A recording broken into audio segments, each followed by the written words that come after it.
Welcome into a special edition of the FutureSox Podcast. My name is Elijah Evans, and I am joined today by White Sox seventh-round pick Phil Fox. Super excited to welcome on Phil, just talk about his game, the draft process, and everything. We're doing a variety of draft interviews with these recent draft picks, and we're super excited to get to know these guys and just hear about their past as they join the White Sox organization and get to work. So how you doing, Phil? How's everything going? Yeah, it's going good. How about you? Good, man. We appreciate you taking the time to talk with us. We're super excited to get to know you a little bit. So Yeah, we'll of start course. here. Obviously, the draft is a crazy process. Everyone we talk to, everyone has a different hmm experience. What was your draft experience like, leading up to it? Just, when you were picked, did you know everything, what was coming kind of? How was that all for you? Yeah, it was kind of a surreal experience. Like it was something that you dream of as a little kid, and fortunately enough, between talks with teams and like my agent, I kind of knew that I was going to be going in the second day of the draft. Um, but it was more or less just me, my immediate family, and my girlfriend, and we just kind of hung out around my house and was just waiting as the draft kind of went on, and then there was a break in between the end of the sixth round and the beginning of the seventh, and my agent called me pretty much as soon as their seventh round started and told me like, "Hey, you're going to the White Sox," and I was thrilled and fired up and couldn't have been more happy to have landed here in Chicago. That's awesome, man. Ahead of the draft, so it's kind of interesting, and it varies obviously by the guy. How much Mhm. contact did you have with the White Sox during your college season this year and before the draft? Yeah, that's actually funny. The White Sox were one of the teams that I didn't really have much communication with. Apparently, my agent said that they were a team that was really interested in me, and apparently they had a lot of talks. But before the draft, they really didn't talk to them much. And as I've gotten here in Arizona into the spring training complex here, I've kind of got to meet the staff and the coaches, the strength coach, the physical training and athletic training people, and I've really fallen in love with them, and I think that they're amazing people, and it's very exciting for me. Yeah, that's awesome. It's funny how that goes with, not necessarily being one of the teams you were talking to, but sometimes it just Yeah. works out like that, whether they were interested or not, right? Uh huh. Who did you have in your last season at Pitt? We'll get into your college experience a little bit in a sec, but did you have a hmm lot of different teams looking at you? Were you talking to guys? What was kind of the experience for you this college season, knowing that there was a chance you could be drafted this spring? Yeah. Actually, it's kind of funny. So, like, I was kind of a nobody in reality of it. Like, I'm a 5'10" right-handed arm. Like, there's nothing like that screams out like super high potential guy. So, like, going into the fall, there was a bunch of people on our team having like meetings with these teams and talking to them about like what could happen, what they need to do in order to get drafted by them, yada yada yada. And for me, that didn't happen. So I would just put my nose down and grind it. And I was just like, well, if I want this to happen, like the only person that's going to make it happen is me. And kind of just simplified everything, managed to forget about all of it and just more or less have fun and play baseball. I'm a Pittsburgh kid, so it was super cool to play at Pitt this year for the first year. And as I started to have success throughout the year, things started to really pick up. I switched agencies midway through the year because I thought that that would be the best thing in my interest and in future interest. And once I took on this new agency in about beginning of April, I would say things started to escalate real quick. Mhm. So I would say it went from talking to maybe one or two teams to talking to 15 or 20. Wow. So it was kind of just like a very crazy thing for me, and you had to find a good balance, honestly, between playing the game, being in college, and then worrying about the draft and whatnot. Because the last thing you want is to be focused and putting so much pressure on yourself to do good, when in reality it's just a game, and you need to go out there and have fun, and teams are going to love you Yeah. for you. Yeah, that's cool. I love that mindset. That's interesting that you say you were kind of a nobody because obviously you're not a nobody. You're Yeah. getting drafted and you're playing pro ball now. But going back even further, right? Like you started at Gardner Webb University, not a huge hmm school, not obviously not like not a huge baseball program, right? Obviously. So what Yeah. was that experience like for you, and what did you kind of? I know you said it really took off this spring, but what were some of the things you learned in those first years? I know you had TJ too a few years ago. Like what were the things you learned Mhm. early on that helped you get to the point where you were this past year to put yourself in this position? Yeah, I would say it was more or less like I had a showcase mindset, I would say, my freshman year, which was last year, redshirt freshman year, let me rephrase, where I was kind of just trying to go out there and throw that thing as hard as I could, and then not really have a mindset of like setting people up, working specific hitters, specific ways. It was more or less just go out there and, like, here's my stuff. And let's see what's going to happen.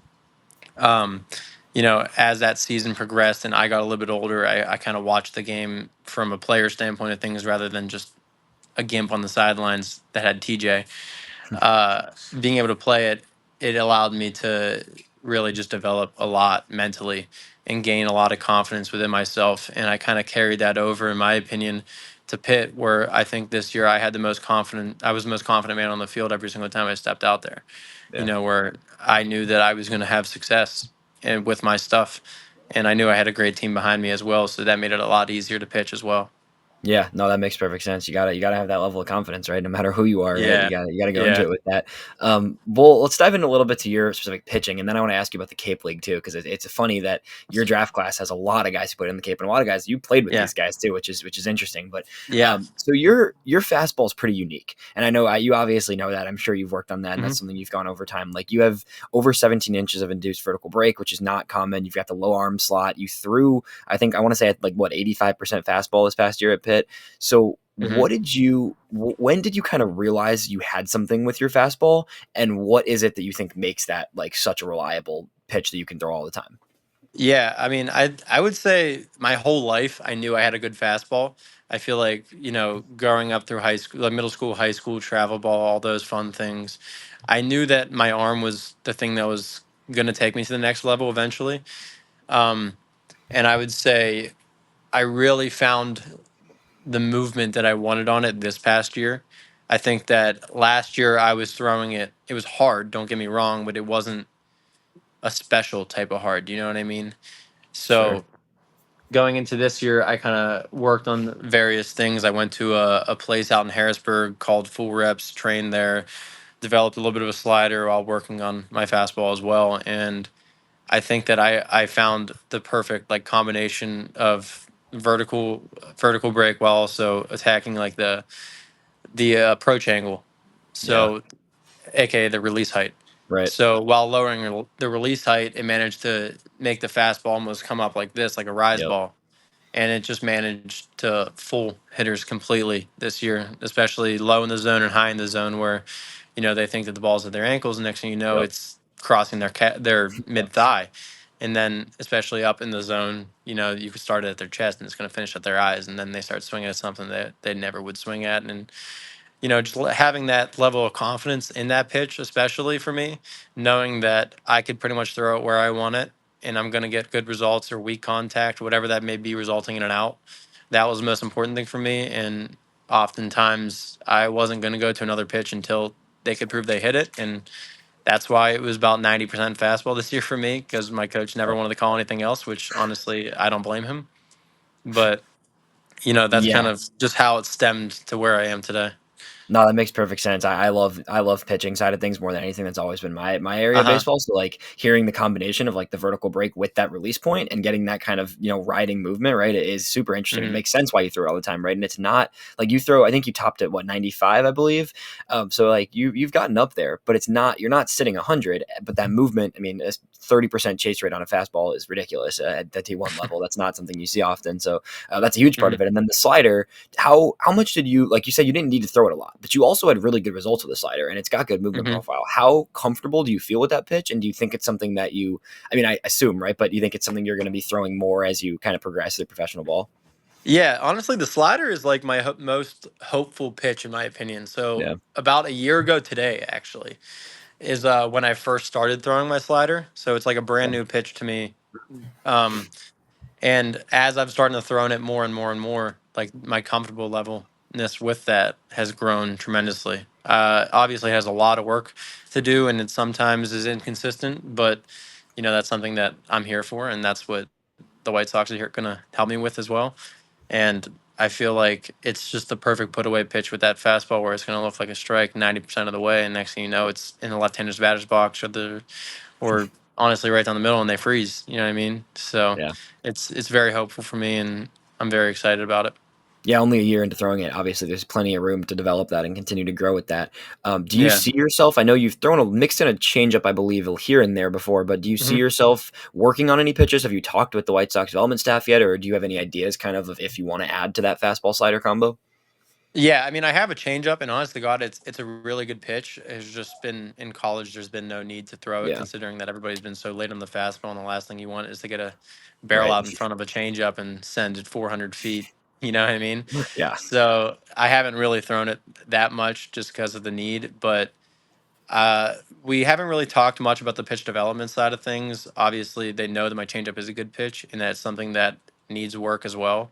But eventually, I probably will transition to the splitter with that mm, in comparison to the changeup, just because with the low release and the way my wrist angle is, yep. it'll be much easier and more consistent to throw that pitch in the long run. But we're getting a little bit ahead of ourselves there. Yeah. Step by step here. One thing at a time, right? But it Yep. is true. I mean, we've seen a lot of, at least with the new White Sox pitching development, Brian Bannister and a lot of these other guys that have taken over. The cutter and the splitter are two things we've started to see with a lot of the minor league prospects start to develop Yeah. within the organization. So those are two pitches that have become popular around baseball and are something that clearly that sounds very logical when you explain the way you Hmm. pitch the splitter fitting into that well. So that's cool. That's very cool.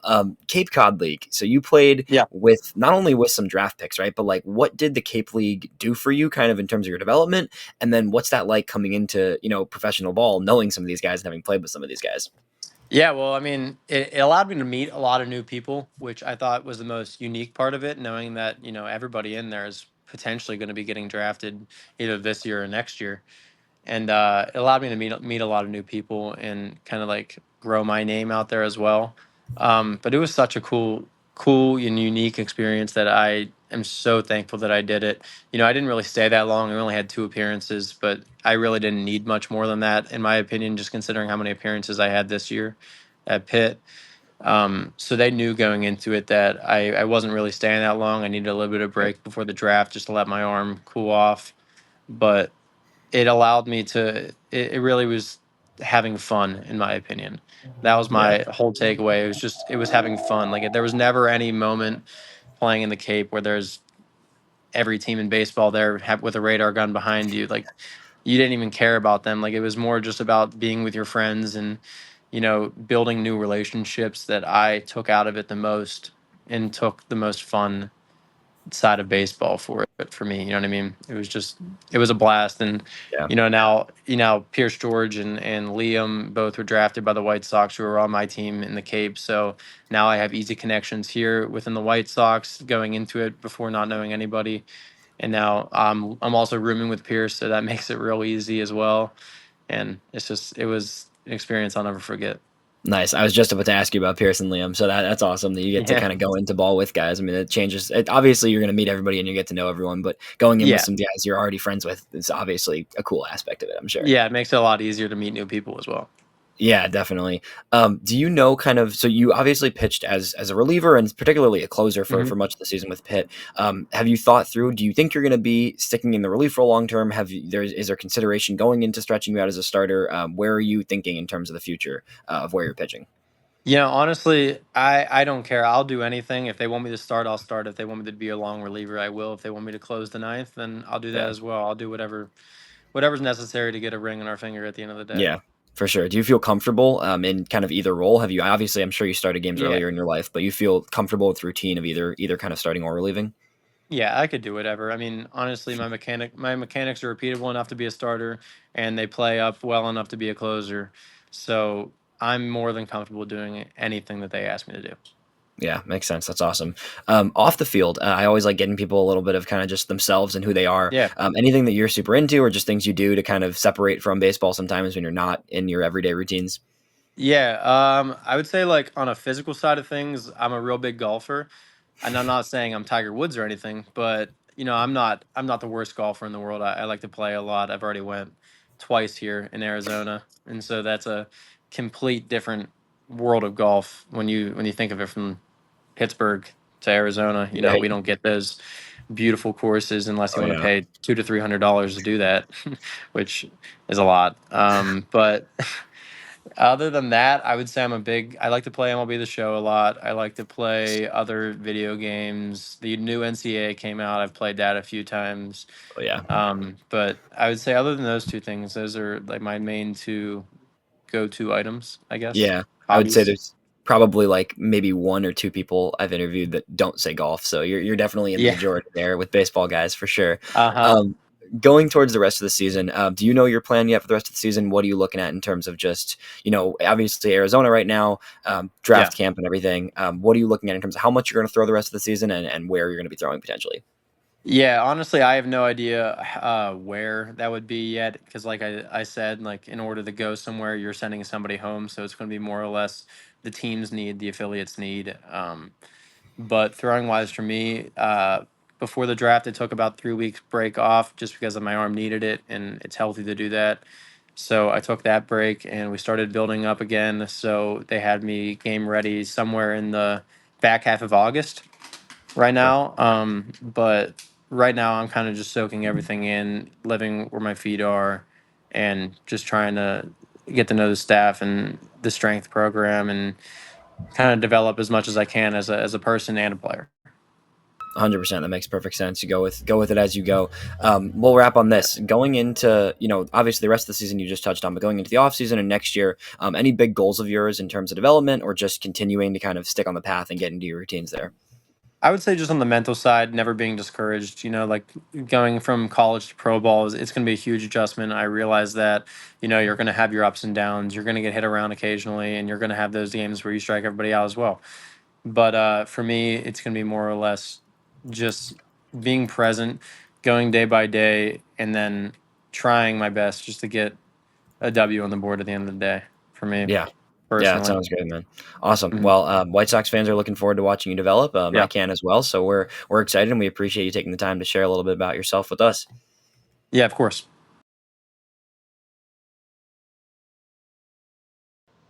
Welcome into another special edition of the Future Sox Podcast. My name is Elijah Evans, and I'm back with another draft interview. Right now, I've got Pierce George on with me, a 13th round pick of the White Sox, right-hander out of Alabama. We were super excited to have Pierce on, talk a little about his draft process, his pitching, and everything in between. Welcome in, man. How you doing? I'm doing great. How about yourself? Good. We appreciate you taking the time to talk with us. Yeah, thank you. Thank you for having me. Yeah, for sure. We're excited to dive into it. So we'll start here. The draft is crazy. We know it's definitely a wild experience for everyone.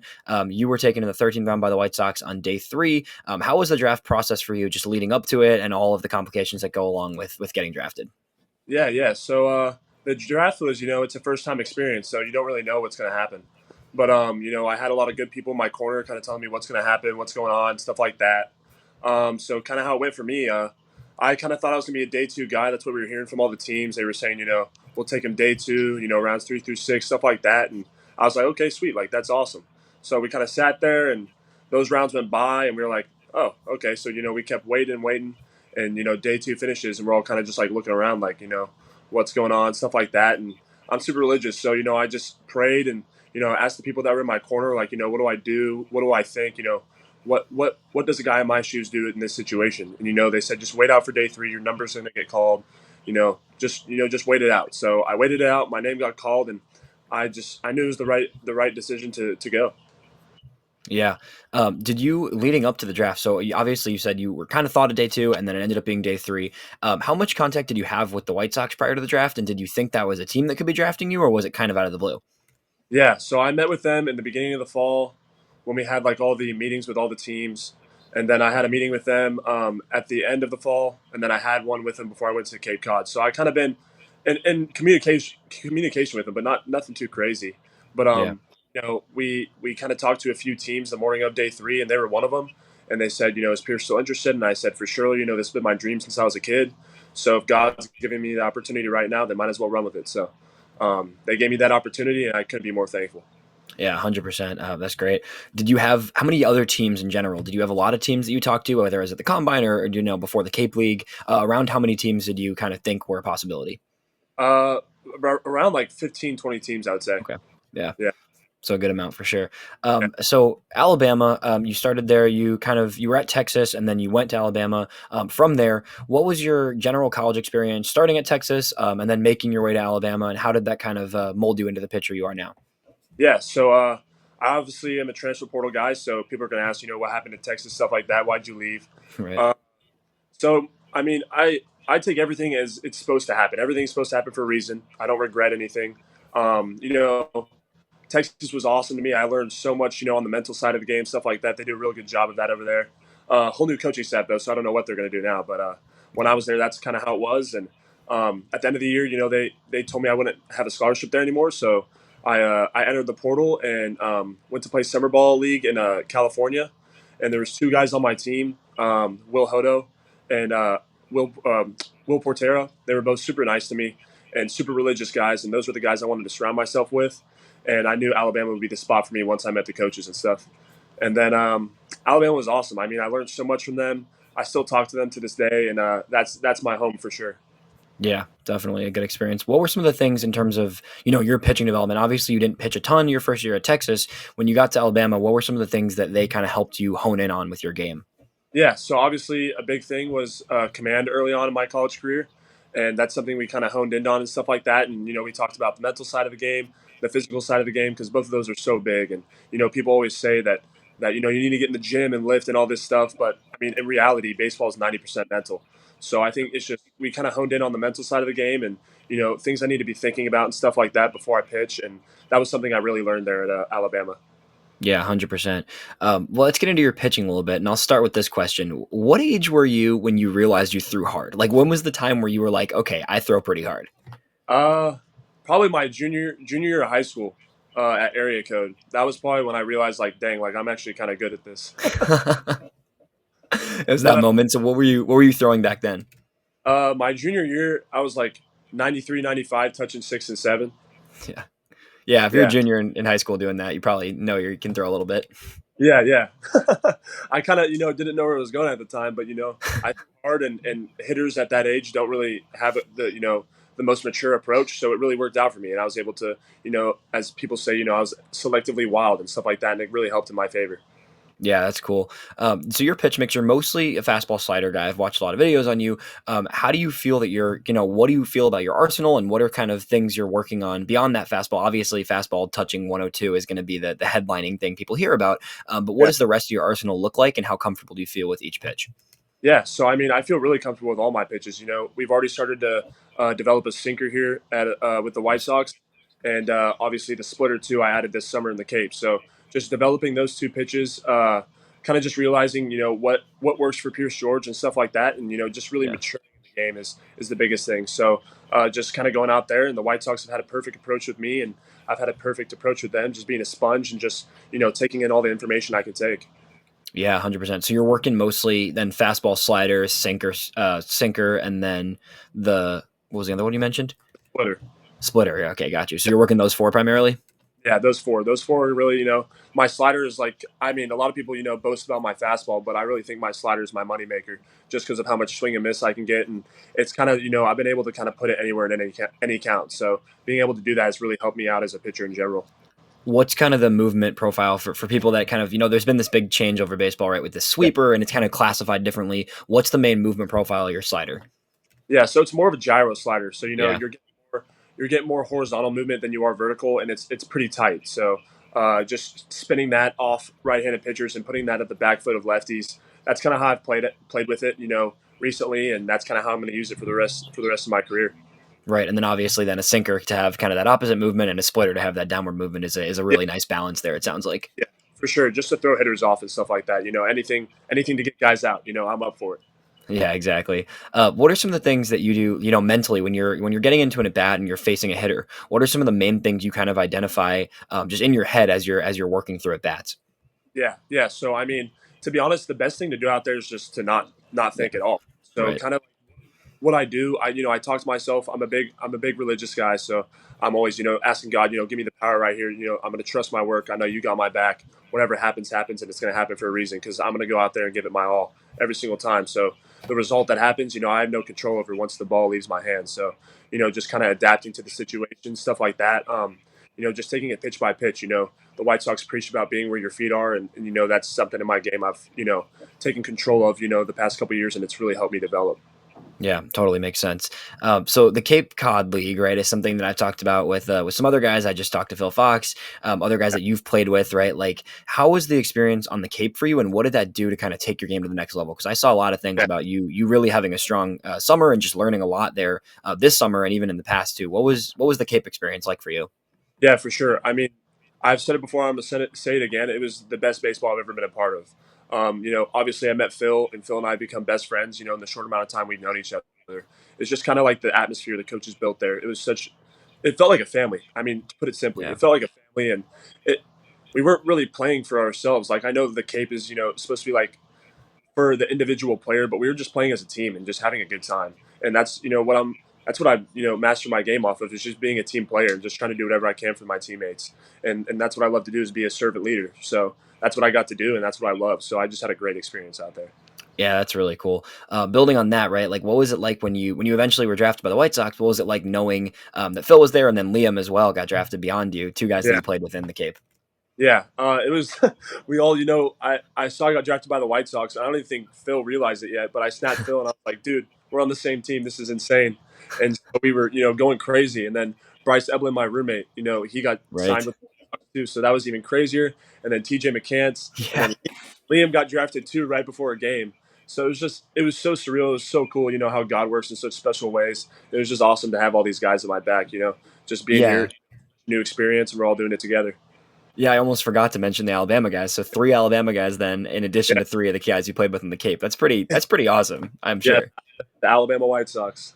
Yeah, exactly. Alabama, Yeah. the Ole Miss Alabama White Sox is kind of an old. People have been on that one for a little bit. Yeah, So you mentioned your religious connection. Anything else off the field? In addition to that, partly that, and other things off the field that you do that are meaningful to you, and just get you a break away from baseball sometimes. Yeah, for sure. I've been really, ever since I went to college, I've realized, family time is the most important time I get now. So FaceTime with my family, stuff like that, FaceTime with friends, back home. Phil and I have played a lot of golf, and that really has helped with my mental health because I've been sucking recently. But but it's been really fun, playing golf, just experiencing what Arizona is all about. We're going to a Diamondbacks game tonight, so that's gonna be super fun. Just kind of doing the little things to take your mind off the game, because that's Yeah. all we do. So just finding other things that make you happy is definitely important. Right. When you're working at it all the time, you do have to have things to balance you out, right? That's a big factor Yeah, of being a yeah, pro for sure. sure. So you pitched in the Cape a little this summer, and you threw in Alabama for a good amount this spring. How much more pitching do you think you have in you this summer? And have you kind of developed a plan with the White Sox yet for what the rest of the summer looks like for you? Yeah, so I threw my first bullpen the other day with the White Sox, and then I should be game ready by the 8th of August, if I can remember correctly. So kind of just, I think I have like 2 more bullpens, and then I'll face some live hitters, and then I'll be game ready. So pretty much till that game ready point. After that, I kind of have no idea. But before that, I mean, that's kind of what the plan is for now. Just on the progression, and then getting into games, whether it be in Arizona or in Kannapolis or whatever that may be. Yeah, for sure. I think that's kind of the plan. Makes sense. That's great. What are some of the things, in that 2 weeks? Is there anything specifically the White Sox are working on with you, whether it be your body, mechanic stuff, or just, pitch movement, anything like that you're really, other than the new pitches that you mentioned, but is there anything else they are honing in with you as you start to kind of work with the organization? Yeah, for sure. One thing that we've really harped on is just staying on a natural rotational plane. So being able to keep the top half of my body moving, rotationally and smoothly through the zone. So that's something that's helped a lot on basically the command of all my pitches, being able to spot up and just stay on that natural plane, because my arm slot is kind of in a position where it's a little bit lower. So I'm more middle finger dominant, getting more sink, stuff like that, just creating more movement on my pitches so I can get more swing and miss. So that's something we've really harped on. And then just, really getting that slider nailed down so I can just have that, in whatever count I want. Yeah, no, that makes perfect sense. So as you talked about all that stuff, as you head into the off season, and then next year you'll have your first, professional season. What are some of the big goals for you? Is there things you have in terms of just like markers you want to hit, whether it's with certain pitches or anything like that, or just general goals you have for yourself moving forward into next year? Yeah, I mean, there's nothing too crazy that I've kind of set for myself yet, but just kind of just being where my feet are and just working as hard as I can every single day. We talked to some White Sox alums, today, and they were just kind of telling us, be sponges, stuff like that. Take it day by day and just work as hard as you can every single day, because you never know what day is going to be your last. So just giving it your all, and treating this game like it was the same game when you were a kid. So just having Yeah. a good time, working hard. Yeah. That's a great mentality. Awesome. Well, we really appreciate you taking the time to talk with us. And White Sox fans and myself alike are excited to see you develop within the organization. Yeah, thank you for having me. Yeah, appreciate it, man. Thanks for the time.